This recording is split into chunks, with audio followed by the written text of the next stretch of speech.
So good evening, friends. Today we have Terence and Jacy from Mars Venus Asia. All right. So just drop in your hellos and all. Let's just welcome them to the show, Conversations That Matter. Today, the big topic. So what happened to Bill and Melinda Gates' marriage? Okay. So of course, we are not going to dive down deep into them, but it's about the whole topic is about a lot about relationships, right? And what creates sparks, what creates life, and what creates boredom, and etc. etc. Let's just go with a free flow. But before that, let us just get to know uh, Terence and Jacy a little bit more. Okay, both of them are certified coaches with the John Gray Academy. Today, they are directors of Mars Venus Coaching Asia, right? So let me just call up Terence to introduce yourself a little bit. Thank Hi, you. Terence. Hi, I'm Terence. I've been doing coaching for about 10 years. I started coaching with accomplishment coaching, and then I work with a lot of businesses. And after working through the businesses, most business owners says that there are a lot of things that money can solve, except one thing is they can't solve with money is their relationship or their father-in-law or mother-in-law. So that is a kind of what happened, and I was curious. So then I helped them with that, and I found that like maybe I do not have the skills. So I went to someone that is a lot more uh, trained. Then I found John Gray. He's been on the planet talking about relationships for the past 40 years. So I went to learn from him and thought of like how to help my clients better in the area of their relationships. And then after being trained by him, I got my partner to be trained as well. And then we kind of like embarked to help a lot more business owners in their relationship and to have more peace and harmony at home and their kids to be happier. So that's kind of like what we are here for. One of the things we want to do is like, transform the world one relationship at a time. That's a bit more about me. All right. Thanks, Terence. And JC. Today we have JC. She's very interesting. I think let her share a little bit more about herself, what she does, and all. Thank you. Yes, thank you for having us on this show. So my journey actually began, I would say, was sparked by Terence, and it was, one of the first few times about a month after I met him, he just looked at me one day and he says, "JC, you deserve so much more in life, but you're not getting it. Why?" And I was just imagine, I just got to know this guy, and he asked me something as direct as that. And I honestly didn't know how to answer at that point in time.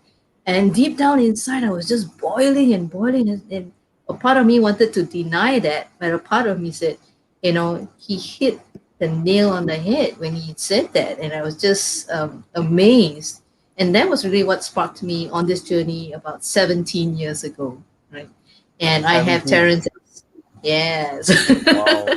So I began my journey, when I met Terence and, when I'm part of the Money and You program. So that was a life-changing event for me.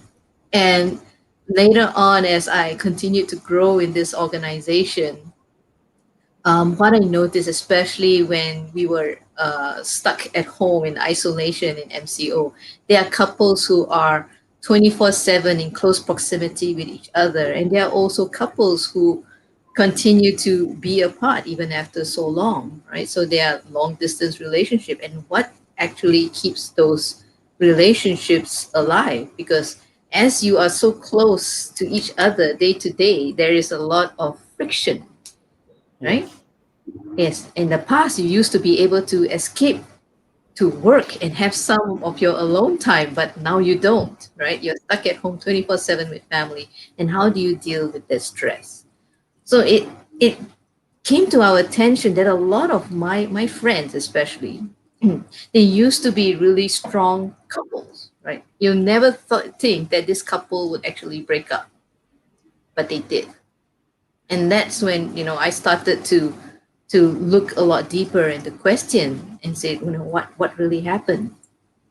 And what I found that the fundamental basis or the core of a person feeling successful and happy in their life revolves around relationships, right? When we have challenges in business during COVID, we go to a business coach, right? Yeah. When we have challenges with health, we go to a doctor. But when we have challenges in relationships, who do we go to? Right? Your mother That's a and good one. father, Yeah. you go to your friends, and you look at their relationship. Is that something you want to model? Right? So Right. this is where we, by chance, we got to meet Dr. John Gray, and he just blew our mind with the insights that he shared, and it made so much sense that we decided to bring it to this part of Asia because it's such a powerful tool for us to be able to understand how men and women are wired so differently. It made a lot of sense because when I look at my relationships with men, it's like, wow, there's a lot of things that, the tendencies that happens in how they cope with stress. I could actually gain a lot of knowledge in this area and insights in order to bring the best out of them and to support them during tough times, as well as women.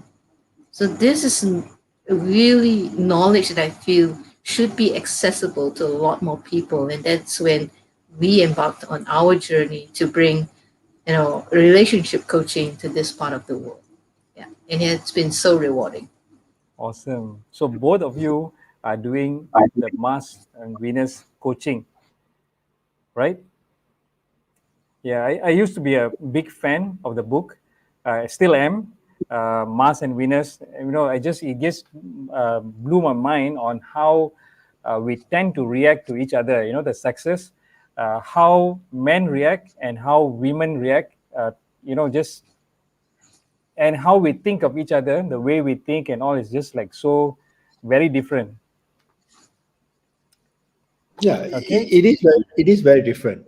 And if you look at it, and there's a stigma in this part of the world, in a sense that um, the men don't talk about their relationship problems. They just keep it swept under the carpet. If you talk to your male friends about relationship problems, like, be a man, go home. These are the conversations that you hear around where it's in this part of the world, and like, it's like they don't have a space to speak about it, and they don't know what to do with it.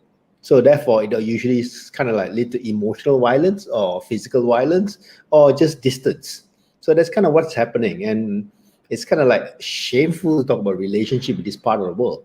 And this is kind of what's happening, and like we want to create a space where actually people can talk about it and make it okay, and then make it like this is normal. There's nothing shameful about it. So this is kind of what we're doing here. Awesome. All right. So let's just jump right in the topic, right? So what happened to Bill and Melinda Gates' marriage? For those who didn't know, something happened lately in the month of May. Maybe Terence or JC, you can run through with us. What really happened. Basically, what happened is that Bill and Melinda, they all just got into divorce and separate. So what really happened inside, nobody really knows. But what we can predict or like guess, it is usually something that out of the experience with a lot of people that we work with, it could be possibly of about three things. One of the things that I guess what happened to the relationship is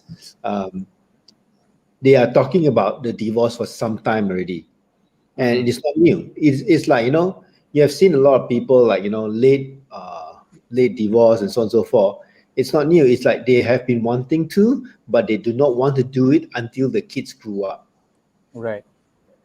Yeah, so there's a lot of couples in this part of the world do the same. It's like they've been wanting to since the kids are 3 4 years old, but they say that, okay, let's wait for all our kids to be 18, 19, 20, get married, then only we do it or something like that. Yeah, so they Right. wait for 20 years later, then they do it. This is kind of like what happens in this part of the world as well. So you kind of like are familiar with it, right? They see Right. anything to that. But if you look at long-term relationships, relationship that has started, almost 3 decades ago, right? Right. Where were they at that point in time of their life, right? They weren't as Right. wealthy as they were. Yes. And people evolve in their relationship, Yeah. right? Some a lot slower, some a lot faster. And looking at Bill Gates and Melinda Gates, It was phenomenal success and wealth in their life. So Yeah. if we look at it, think about how would you deal with failure and how would you deal with success, right? So Yeah. we as human beings have a certain capacity. And if you look at our capacity to hold wealth, right? If you know Right. how to use your wealth, you can leverage on it and you can build on more wealth, right? But not Yeah. that many people are able to hold that kind of wealth. We're talking about billions of dollars, right? Yeah. Don't even talk about billions of dollars. Let's just talk about hundreds and thousands of dollars. Some couples don't even see that in their lifetime, Right. right? So really look at how we make our money decisions, right? Money doesn't really change people, but money magnifies what is already there. Mm-hmm. So if you already feel insecure, what do you think having more money will give you? Times 10 lah. Sorry? Times Time? 10, you multiply it, the It insecurity multiplies. multiplies lah. The insecurity multiplies. And when your Mm. insecurity multiplies, what would your behaviors be? You'll tend to be more, whatever you do when things are more negative, you tend to do that lah. You either get more angry or more violent or more sad or more anxious. Mm-hmm. Yeah. Your fears will also come out. And so these are all the emotions that people will need to deal with when they suddenly or they gradually become very, very successful. So as you evolve through these different phases of your life, this is where you feel that your partner has changed. Your Mm-hmm. priorities has changed, your values has also changed. And how do you come back into alignment? It's a commitment and it's a choice that we Right. constantly make. Yeah. Right. So Okay. So it's interesting. Okay, let's just also just welcome all the friends here. So we have May here. I may. Um, Oh, yeah. May, okay. Reka. She's in Cambodia right now, right? May, Yes, she is. okay. And then we have David Ann, we have Reka. Good evening, Mars and Venusians. Hi, Shiva Reka. Kumar, okay. We have I see. Tana, and we have a few friends from LinkedIn, okay, which we can't really see because of the privacy settings. Okay, so May, yeah, May's all the way from Cambodia. Hi, Danny. Okay, Danny's my old friend from school, high school days. Hi, Danny. Good to have you here. Okay, so what these long relationships, Bill and Melinda Gates have been married for 27 years, right? Of course, they left in a very nice, mutually respectful way, right? But it's sent a lot of shockwaves across the world because they've been working very closely, not only on in business, they've been working together on projects, community projects, charity, and a lot of things. So it's, of course, it sent a lot of surprise to the whole world on Mhm. what really happened. Okay, but today we are not going to dive so deep into gossiping about them, but it's more about how it relates to us in our own marriages and relationships, right? So what should we look out for in a relationship or in a marriage? Okay, we'll go one point at a time. Okay, Right. um, like when you talk about that, like let's look at the first point. It's like if they have gone apart from long time ago and they decided to only separate now, it's not new. So there's a lot of things that have happened. So Right. it could be they already not happy with each other. There's many possibilities. So Right. in relationship, JC talk about alignment and so on and so forth. And one thing that was quite interesting was when I read more into it. It's like even when you talk about foundation, both of them are involved in one or two foundation together, but a lot of their what they call philanthropy work is separate. Bill does his own, where Melinda does Right. his own as well. So they has been spending a lot of time apart other than also they are have differences, they also spend a lot of time apart from each other. So you're Right. talking relationship, it's like, when you spend a lot of time apart from your partner, what happens? Mm-hmm. You kind of can guess, okay? And you don't talk as much to your partner, what can happen? It's Right.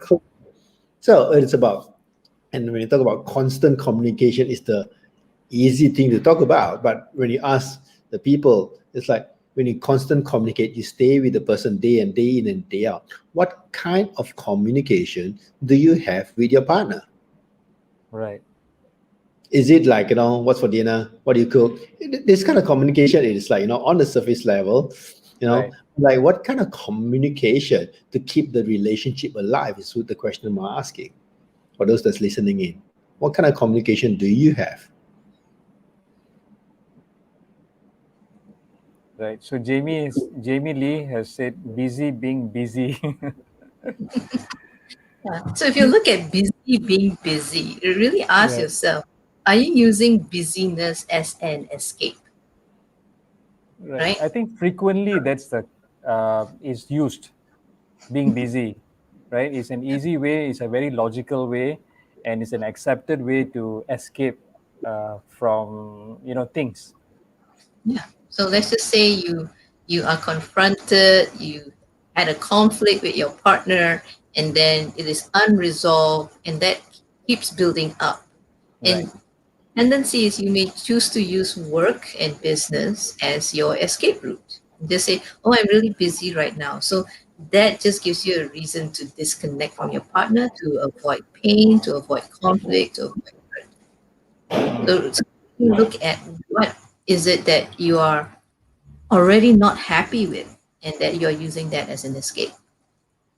So why do we use these kind of things as an escape?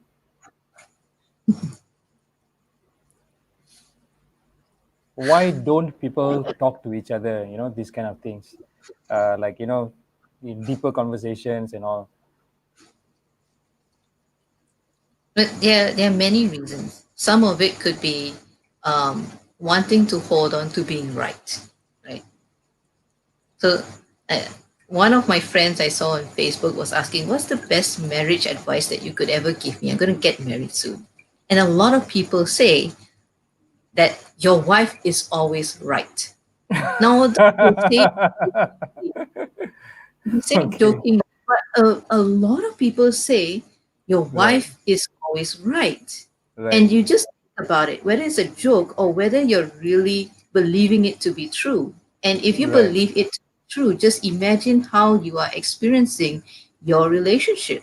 So for men, if you think your wife is always right, are you always giving in to her whims, her maybe her tantrums or whatever, and you may be, shortchanging yourself, right? Another thing that could happen could be a power play. Oh, since I am Mm. always right, it is always my way and not your way, so you don't get your needs met.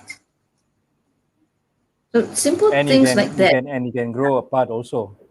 Yeah, Exactly. of course, you grow apart. It's like if she's always right, that means you are always Wrong. yeah, Wrong. exactly. So, you know, whoever, whether it's a male or female, is always wrong. It's like after a while of being wrong and being, not heard of and not important, you're like, why am I staying in this relationship for? I don't need Right. that. It's like Mm. unless you don't have a place to go, unless like some of them stay because like it's a one income family, they stay in there. But like if you don't have a place to go, maybe you're forced to and to work it out. But with this day and age, a lot of people is double income family. It's like if you're going to do that, and these days people look better and stay younger. Yeah, whatever you're not giving your partner, there's someone else outside always willing to give it. I'm just putting Right. it at flat that way. Yeah. Yeah. So okay, we have some questions, right? Coming in, right?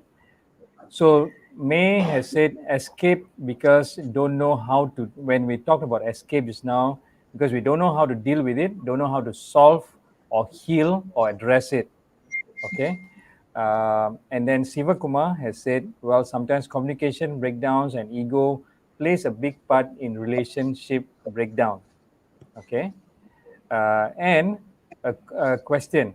I feel it's only fair that women don't always get the last say. Okay.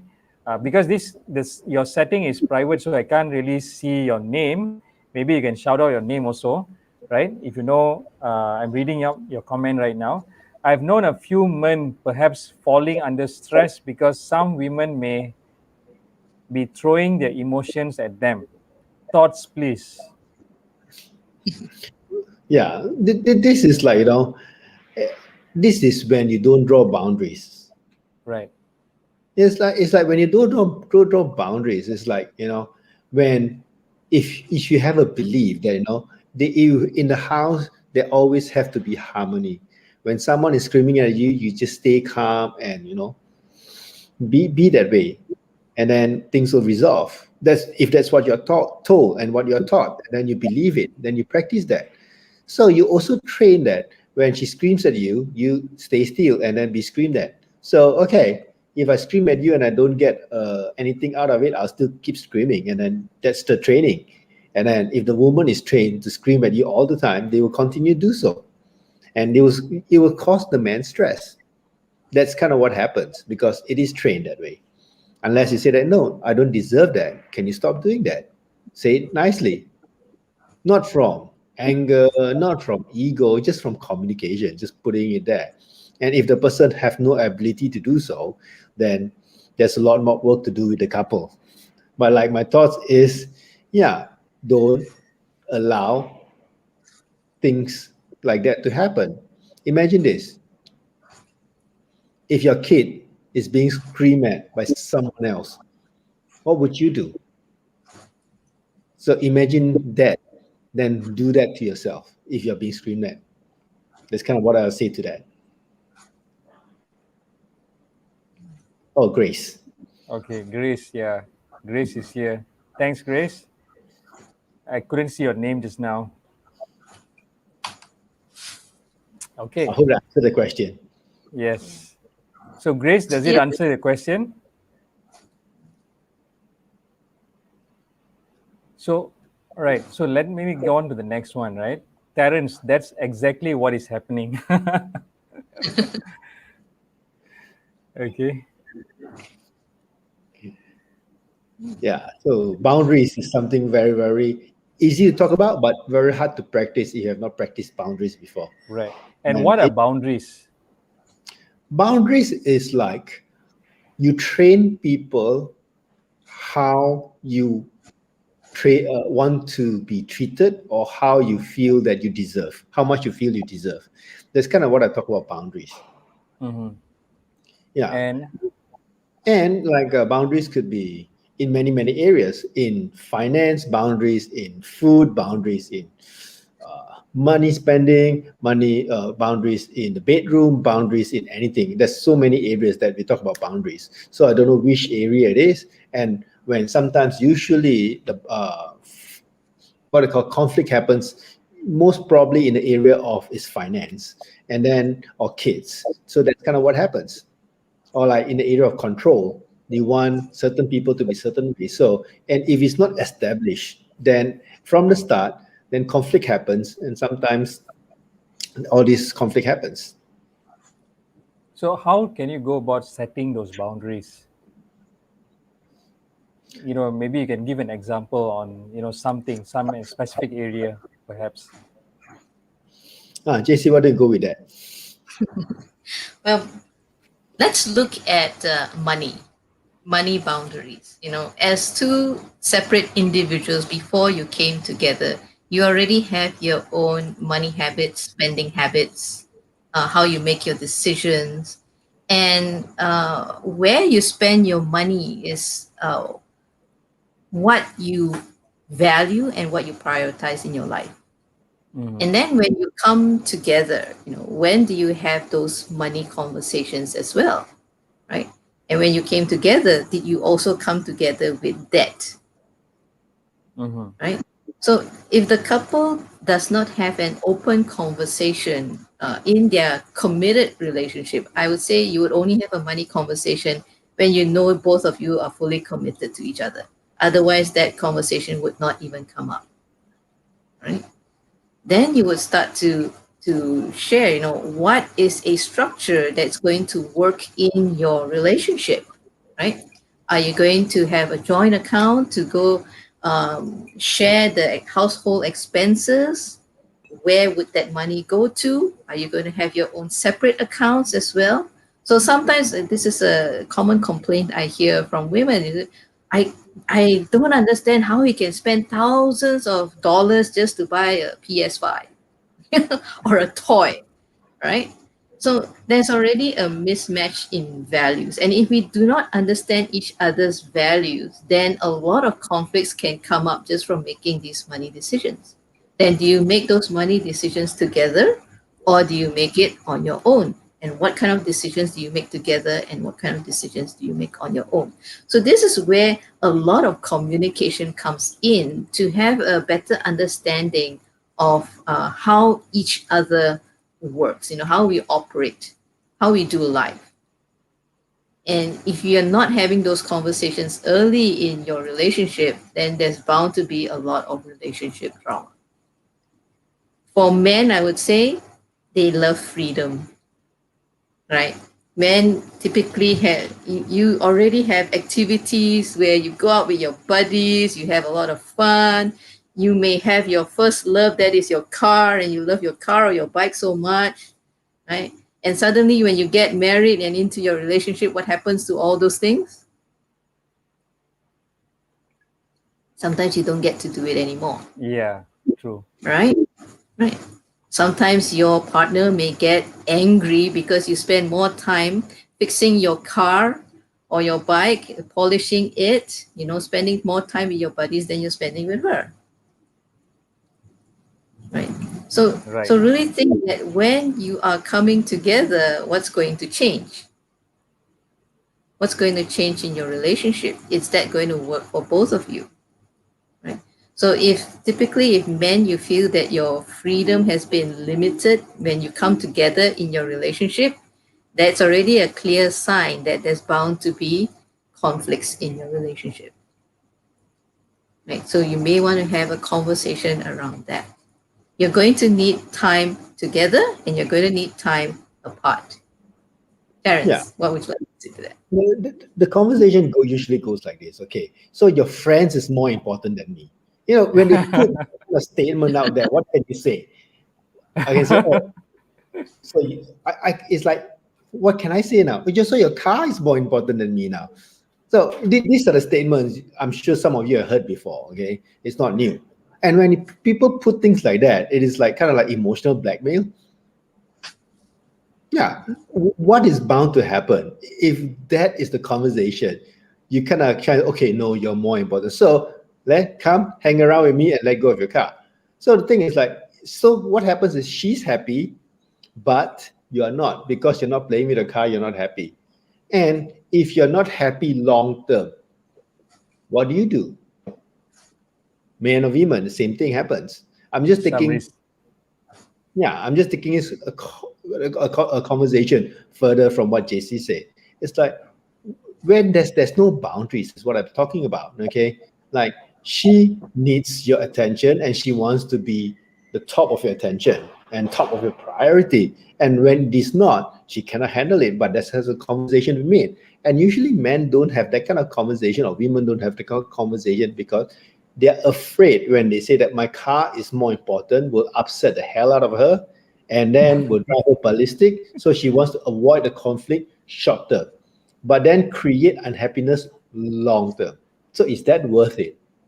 That's Right. what I want to put forward. So if you consider that, what are you not happy about, but you're not speaking up about, is what's causing long term unhappiness and causing relationships to fail.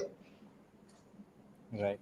So So, typically, if you hear the complaint, underneath the complaint, there is a unmet need and mm, there's actually a request. But it could sound more like a demand.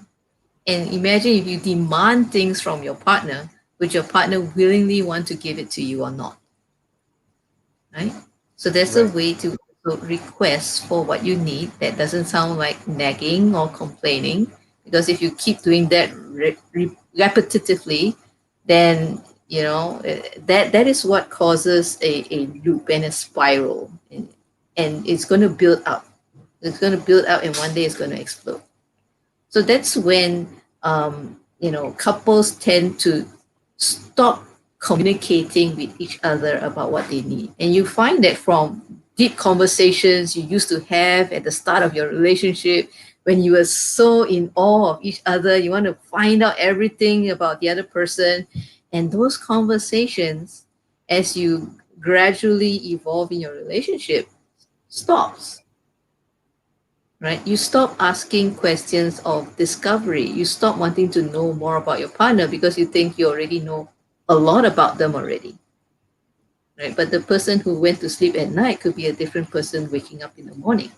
Mm-hmm.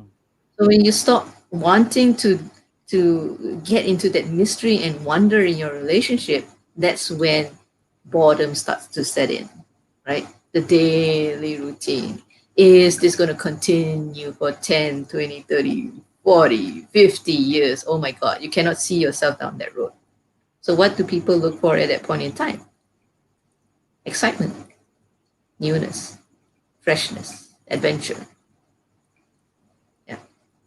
Okay. So So, if you can keep like, that spark in the relationship, it can last a long time. I think these are some very good questions on, the next questions would be like, how to keep the spark up and all. Let's just say hello to May, Malarvili, Captain James. How are you? Grace, thanks for your questions again. And Chantal V, right? I think both of you know Chantal, right? Could be my cousin. I have a cousin called Chantel Lee. My niece, Okay. actually. All right. So how do we? Okay, let's look back at that question again, right? About the car scenario. Someone Mm, likes to, let's say, for example, likes to polish the car a lot, and then the mhm. situation comes, like what Terence said just now is like, you are more. Is your car more important, or me? I'm more important, right?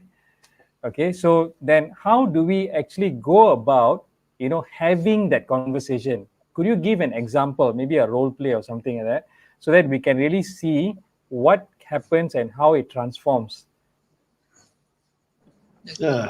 I can give you one scenario how it played out. Right. I also can give you another. Okay, Okay. this is what one life scenario is. It's like there's this guy that uh, the car is in tip-top shape all the time at work. Okay, they drive to the work, engine polish, wheels polish, rim polish, everything inside the car is polished. He's really really meticulous with the car, and then suddenly he had a divorce, and then you look at the car, and then nothing happens to the car anymore. It's in bad shape. No, it's not clean, not washed for ages. And then so as colleagues, you're gonna, hey, is everything okay? I know you had a bad divorce. You're now dating someone else new. Is everything okay? And the answer is like everything's great. Everything is fantastic. Then what's happening with your car? Then he says that, oh, I just don't have to spend so much time in the garage anymore. I like my new girlfriend, so I'm spending time with her instead of the car. What happened? Basically, what happened is like sometimes men spend time with their hobbies to avoid their wives Right. because the wives are not nice to be with. So they spend time with their cars, their buddies, and so on and so forth. But that's kind of a scenario that actually happened. So when that happened, if you look at it, it's like, oh, that means they actually have not liked their wife for a long time, but have not spoken up about it until they had a divorce. Mm-hmm. That's one scenario, okay? That's Right. one. The other thing you can share is like, okay, what can you do about it? It's like, okay, then step one is to create a space where you're safe to talk about, not in front of everyone, or like not in too much of public. It's like a quiet place where there's only two of you around, okay? And then when there's two of you around, then there's no distraction, and then you don't feel embarrassed, to talk about it in that space, then that's the one space you can start talking. And then you talk about, okay, I like to take care of my car. Of course, you're also important. But in my spare time, sometimes I want to do that, and that makes me happy. Mm-hmm. And you taking away that, not being able to do that, is really hurts me. And I can't, if I'm not happy, I cannot be happy with you. And then I'm grumpy, you also be grumpy. So let's have a conversation about that. That's what I want to talk about today. So that's kind of one way to talk about it. And this is Awesome. just the guy's version, okay? The girl's version could be different. JC, what do you want to do with the girl's version? The girls' version. Now, I grew up with two brothers, right? And they have their toys and they absolutely love it, right? My dad, too. He loves to tinker around. And that gives him joy. So, for women, I would just say look at what gives your man joy before he met you. Mm-hmm. Before he met you, what gives him joy? And imagine if you're taking that joy away from him, he loses one of his source to be happy, with himself. And when he loses that source of happiness, what does he bring into the relationship? A lot of stress, a lot of unhappiness, and then it will start to build up. So, what I can share from my own personal experience is that be curious and be interested in what makes him happy. So if it's his car and you see him on his knees, polishing it and making it look great and things like that, I would say cheer your man on, you know, encourage him to do what makes him happy because when he's happy, he will make you happy, right? So that is what a man needs to just escape in the moment to distress. That's what he needs. And even for women, think about what you were doing before you got into a relationship that made you happy. It could be hanging out with your girlfriends, going for, a spa together, going for a massage together, going for a movie, just a chit chat over coffee or something like that. Whatever is making you happy, don't stop that. So I would say you need to have your own me time and enjoy that me time so that you can enjoy your we time together. And that's when you create those new experiences in your relationship. Right. Mm-hmm. So if you give him the freedom to do what he loves, he will come back. That's what I can say from my personal experience. Okay. So Malar has asked a question: what do women do to avoid the husband? What are some telltales? What are some telltales? Well, Of a lot of when people, what yeah, women do? Yeah. yeah, what women do. Typically, I would say women love to talk. If you're under stress, you love to talk and you need to talk to someone. If you can't talk to your husband because he's not listening to you, you will get even more upset, especially if halfway you're talking and he decided to leave the conversation. And you go like, what happened? Right? That happened to me as well. What happened? Why did he leave the conversation? Right? And that was over Skype. And I'm wondering whether he was going to come back to talk to me or not. And when he left at that point in time, and I asked him when he came back what happened, he says, I just really needed to go for a power walk to discharge all these pent up emotions so that I can have a more loving and constructive conversation with you and that I don't hurt you because of my anger. And that's when I discovered what he needed to process his emotions, right? So for women, you may need to process your emotions differently. Some women love to talk. You may go find your girlfriends and just talk it all out and get that energy out. That will make you happy, right? You may, some women go for shopping therapy, right? So it really depends on what you want to do, but hopefully it's not a passive aggressive reaction because that is what's going to affect your relationship. A lot of women may just give the cold shoulder.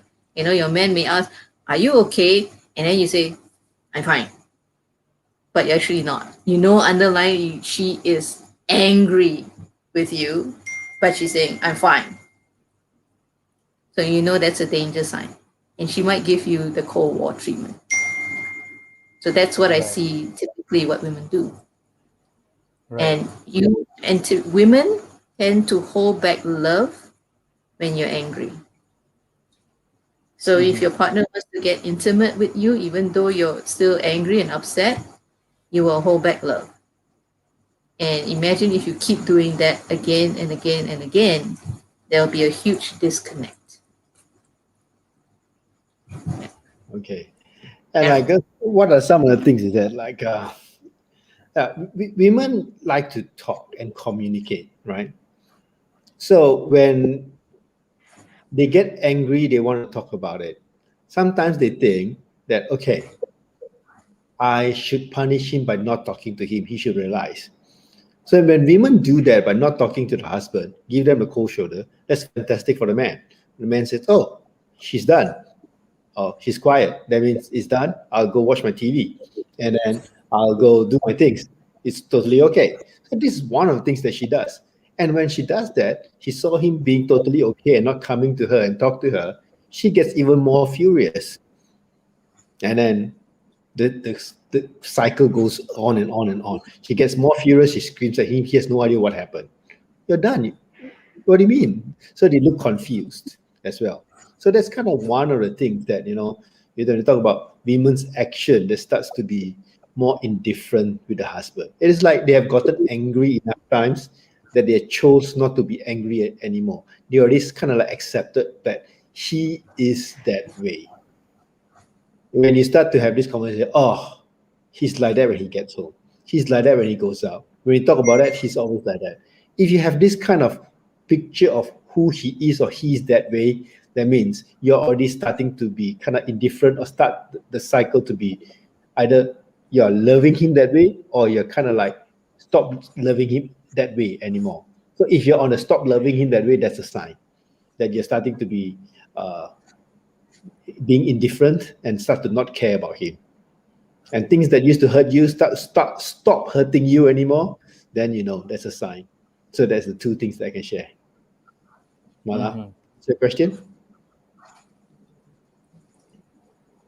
Right. So for Mala's question, what do women do to avoid their husband? It depends. What are you actually avoiding? Are you avoiding conflict with your husband or what? So it needs to go a little bit deeper, right? Like, so maybe what you meant was like for guys, sometimes you tend to do activities or go out and do things. For example, spend more time polishing your car. For example, what do women do when they want to avoid something? Go for manicure, pedicure, do your hair. Personally, for me, I'll go love myself more. Right, that would be a healthier way to approach the situation. Do what you need to make yourself happier, and then when you come back to the conversation, you're a lot more in your heart, Right. right? So don't depend on your partner to make you happy, but you're responsible for your own happiness. Then come back and have a conversation. Really think about what is the purpose of your togetherness. Why are you Mm-hmm. together in the first place? You don't have to be together, Mm-hmm. especially if you are a working independent woman. You have your own money. There's nothing else that you likely need from a man, right? Then what is your purpose of being together? Most women want to feel important. They want to feel cared for. A lot of complaints come from, you know me, you have known me for so long already. Shouldn't you know what I want? Mm-hmm. And men will go, no, I don't know what you want because you never told me. And they can't read your mind, right? So women tend to leave hints hoping that the man will pick it up. But let me tell you, the men typically can't pick up your hints. You have to tell them exactly what you want. or be surprised with the results that you get. So, what's an example of telling men uh, what you want? How do you tell a man clearly what you want versus giving hints? Uh, like giving hints. Terence was sharing about a complaint of women. Why do you spend so much time with your car rather than with me? So, what is she actually asking for? Wanting to spend, why don't you spend a bit more time with me instead of the car? Yeah. But imagine if she asked you that question, would you want to spend more time with her? That'll be a conflict question lah, big one. Yeah, likely Yeah. not. So when you pose a question in that way, it comes with a complaint and sort of a demand and a hint, when actually what you wanted was, I really want to spend some time with you. Wouldn't it be great if we could go out together and do something fun or adventurous and make that an invitation rather than a demand or a request? And really acknowledge, I love it when you spend time with me, right? Maybe we could go out in that favorite car of yours and go for a road trip somewhere, right? So have it sound more like an invitation rather than a demand. Test that and see. If you've tried demand all this time and it hasn't worked, try a request as an invitation. Mm-hmm. What would you say, Right. Terence? I wouldn't add anything to it. It's more of a women thing, and somehow I think you should answer those women questions. How I make a request. Sometimes, when I'm working really hard in the office and I'm not really feeling good, I'm feeling stressed, I just go up to my partner and says, honey, I need a 20-second hug from you. And he gives it to me. And I feel great. And that was what I needed at that moment. And for a man, if he finds that he is needed by you, that lifts him up. That gives him power. That builds him up and has him be more in his element, because it's like, wow, all I needed to do was give you a 20-second hug and like I'm your hero, right? Yes, so he's going to want to give more of that to you. Right? So it didn't come as a demand, it came as a request. And he can choose to fulfill that request or not. Nice. So asking specifically what you want versus hinting, or complaining why you didn't do this, why you didn't do that.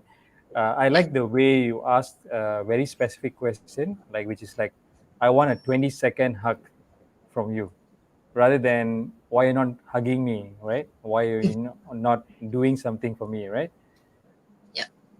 So when you say why you are not, it sort of creates this loop where everything that he does doesn't seem to be enough, or Right. whatever he does is wrong. The one I Right? heard, the one I heard that's funny is this: I'm not feeling good. I want to feel good. Do something. I'm That's a like, big danger question. And it's do like, what? hey, What do you want me to do? So like those are very ambiguous hints. He doesn't know what to do. And And then you men say, can be very blur like that, "Oh, right? we've been together for so long. You should know what makes me happy." Mm. Oh, that's a big one. That's a trap for men. So poor thing, and then they get wrong for not knowing. Mm. So now, what are the signs? What are the signs of things going down in a relationship? Sometimes things are just there, right? So what are the signs that actually is not really good? We should do something. We should step in and have the conversation. What are the signs? no, that is like the easiest sign is this. Okay, it's like you're already starting to be not happy, and then there is something that is unresolved, and then there is more and more things that's unresolved. That's one sign. Okay. The other sign is like you're resigned to how the person is. It's like I've told him many, many, many times, or I've told her many, many times, but she's always like that, and nothing has changed. That's a sign. Okay. Another sign is like you, some of this is like you rather stay out than go home because outside is more fun than come home. And when you come home late at night, you don't want to wake people up. You kind of like tiptoe, sneak into your own house. Now you have to sneak into your own house. It's a sign. Okay, there's many, many, many, many, many signs. Depends on like what stage of the relationship is, because there are many, many stages that has gone down. So depends where they are. Then there's different signs. So there's many, many signs. So it depends. This is a very broad question. So I can give you some of the behaviors. Some behaviors as well could be you stop physical touch with each other, right? You start sleeping backside to backside Mhm. when you used to sleep cuddling each other, right? That's one sign. Another sign could be you avoiding difficult conversations and actually not wanting to truly express how you feel. So for men, uh, their typical response to conflict is to either fight or flight, right? So they may fight you and they may look aggressive or violent and very angry, or they may check out, go to their man cave, take their bike out and go for a long ride. You don't see them. So they may avoid you, they don't answer your texts.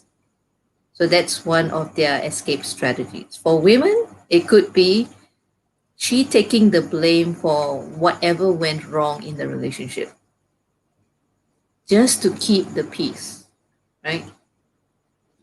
So that's something that I find women do a lot. They take the blame, right? So because of me, and then another one is denial. Say, oh, there's actually nothing wrong. I'm fine. It's okay. No big deal, right? And so when she says that, the man will take it literally and think there's really no big deal, because when men fight with men, with guys, they fight, and then there's no big deal. The next minute they're drinking beer with each other or something, right? There's no more layers to it. But with women, there are a lot more layers to it. So when she says she's fine, she's actually not fine. Right.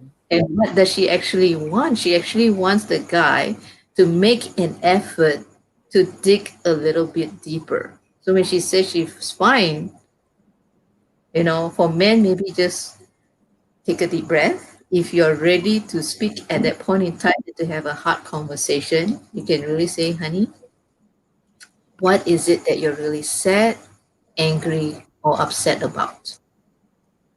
And be willing to hear what she's sad, angry, or upset about, and it could be about you.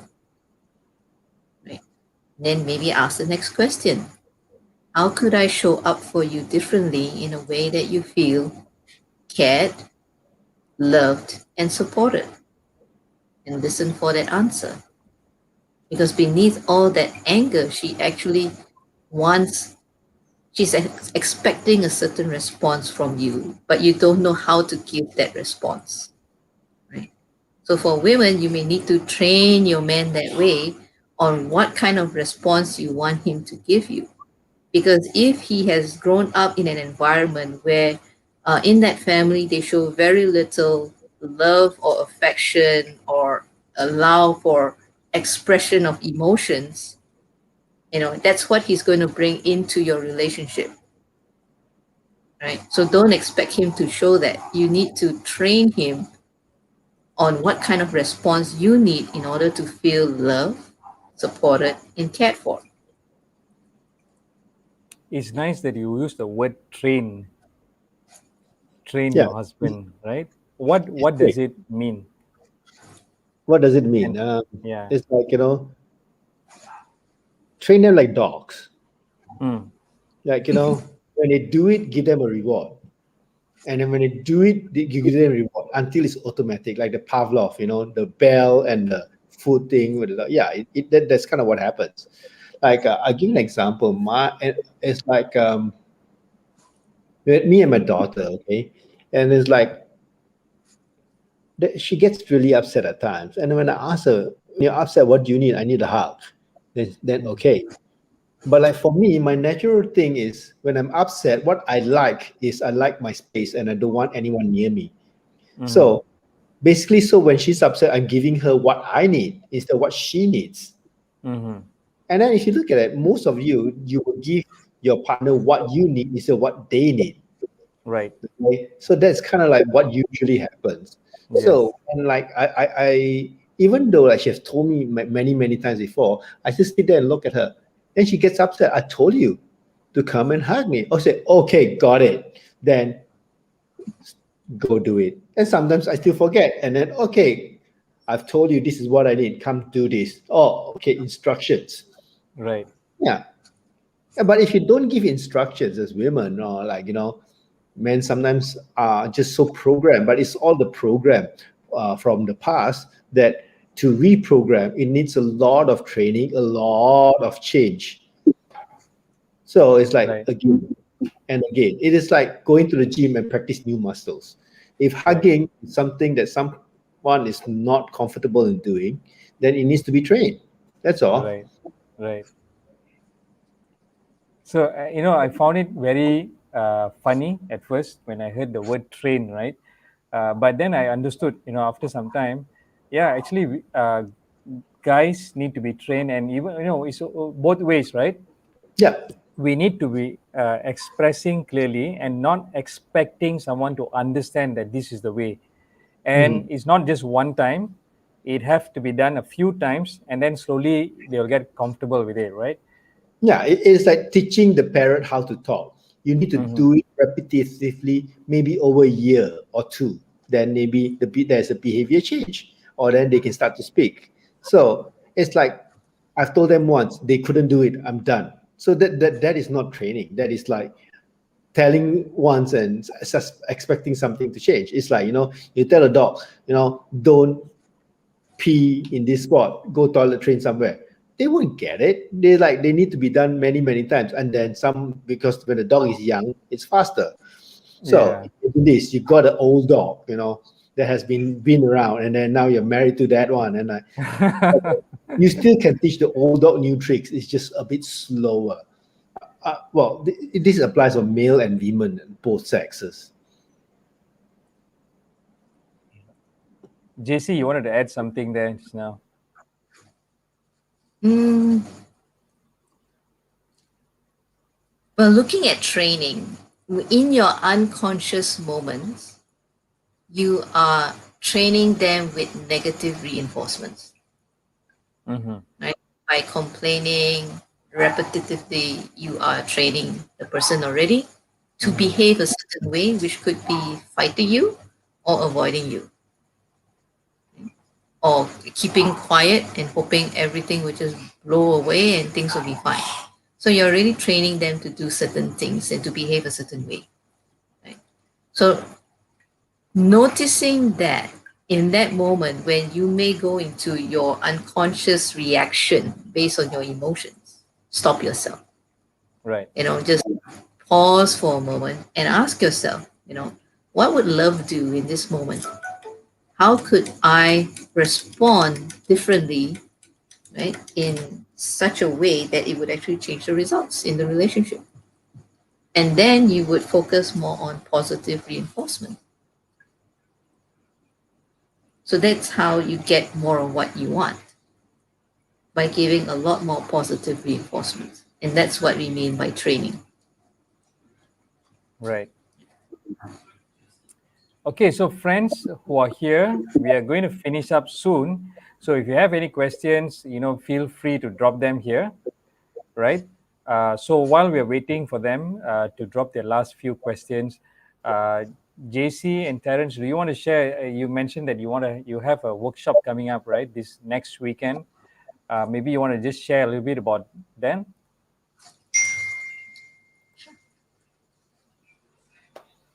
JC, go ahead and do it and share about the gift. All right. So we do have an upcoming workshop happening on Saturday, the 22nd of May from 9 to 12 p.m. I will be co-facilitating this with Terence and also our mentor coach from USA, Rich Bernstein, who is the lead coach for the Mars and Venus coaching based in USA. So he'll be one of our special guests. And we'll be focusing a lot on mastering communication between men and women, between the sexes. And with these tools, you'll feel more empowered to have the difficult conversations in your relationship, right? It's a fun and interactive workshop. You don't have to tell us about your relationship drama or anything like that. But it's really for us to, start opening the conversation and to see from your personal experiences being in relationship, in partnership, right? What comes up for you, right? Because you can only change what you can see. And you can't see what's happening in your relationship, then you can't do any changes at all. So I would highly recommend for couples to attend this together, right? If you are single and you're looking for a relationship, it is also a fantastic workshop for you to gain a lot of insight so that you don't make the same mistakes you may have made in your past relationships, and you are empowered with tools so that you can create a structure for a more conscious relationship, right? And you can build a healthy structure around that. So in your unconscious moments, that's where a lot of conflicts may come up, right? And so what we have for Vyasa, your audience here today, we are very happy to offer one Mars Venus Collide workshop seat to your viewers here. All you need to do is to share this video on your Facebook and tag two people on it. And then if you are a man, say Mars wants it. If you are a woman, say Venus wants it. And then we will do a lucky pick. All right. So if you want to be at the workshop for free, it costs 149 ringgits for one seat, right? Just type it in the chat, share this video and tag two people and say Mars wants it or Venus wants it. And then we will pick the lucky winner. Right. So we have some friends from LinkedIn also. So is it applicable to them too? Sure. Yeah. I just need to find out who is on LinkedIn. That's all. Okay. All right. Awesome. Or Awesome. you can pick someone from LinkedIn. Okay. Yeah. So awesome. Yeah, that's great. Maybe later on, maybe Jamie can also share the link. Is there any link? I Yes, noticed Jamie Jamie has already. put the link on the comments in this live post here. Right. Yeah, so you can click on the link and to book your seats. We only have 8 more early bird seats, and with that, it comes with one free relationship circle session with us. It's a small, intimate group. For that one, we do deep dive into the specific challenge that you have in your relationship, and that is worth 99 ringgits. A very small group of people. We don't open it to that many people because we really want to work one-on-one with you, right? Okay, so I think I attended one of the sessions before, some time back, and it was fun. In fact, both me and my wife, we learned some very interesting stuff. And I think one of the things we picked up at the time was the training part. So that was good, and it was quite a light bulb moment because, like, sometimes we just expect the other person to understand, even after so many years of, marriage. So definitely interesting, definitely worth taking. It's a small investment for our own marriage. Yeah, Why not, right? absolutely. Yes. Yeah. One of the typical complaints I hear from women is that, they already have a sense that something is missing in the relationship, right? Men may still be clueless for some time, but the women will already have a sense that something is missing. And Right. she will hear that in her conversations, in her complaints, and even in her silence. Okay. And typically, a lot of women will, you know, read relationship books, they'll go for relationship programs, and they'll do a lot of work around trying to make their relationship work. And what happens is that it may come to a point where she feels she has put in so much, but she doesn't feel that the man is putting in effort to make the relationship work at the same time, right? Mm-hmm. So what happens is that women sometimes don't communicate that something is missing already, right? And in the background, she tries to do something to make it work. It doesn't happen. What I would say is invite your man to come along. That's the time to have that kind of relationship. Say, I think it's time for us to reevaluate where we're at in our relationship, right? To have that heart to heart conversation, whether we are still in alignment and we still want to continue this journey together. It may come to a point for you to have that conversation because you may be choosing to be miserable with each other for a long time until you cannot stand it anymore. So the woman stops caring. That's when the man suddenly say, "Oh, maybe I should start working on my relationship right now." And guess what? It's too late. Mm-hmm. She doesn't want to have anything to do with the man anymore at that point in time because she has given up on him. So that's what has typically happens. So before that happens, let your man know that you really want to um, see if you are choosing to continue to be in the relationship together. That's a very hard conversation to have, but it's a very important conversation to have. Terence, anything you'd like to add on that? No, you said it all already. That's what I'm going to say anyway. Okay, Yeah. so friends, we have come to the end of the show. Any last questions you all have, you can throw it in. If you want to join and dive deeper with your spouse or your girlfriend or your whoever you're having a relationship with, you can also go in for the upcoming workshop, Mastering Communications Between the Sexes, all right, on 22nd May, Saturday, 9 to 12 p.m. Terence and Jacy will be moderating, right, the session. Okay, so there'll be Jamie will throw in a link later on to the actual event. There's an event, right? So for those who want to also stand a free chance, you can actually tag two people in this the comment section. Tag two people. JC, Terence, and Jamie will pick a winner from one, and they'll stand a lucky chance to win the free ticket, right? Mm-hmm. Yeah. Yeah. So JP bring was the three. one.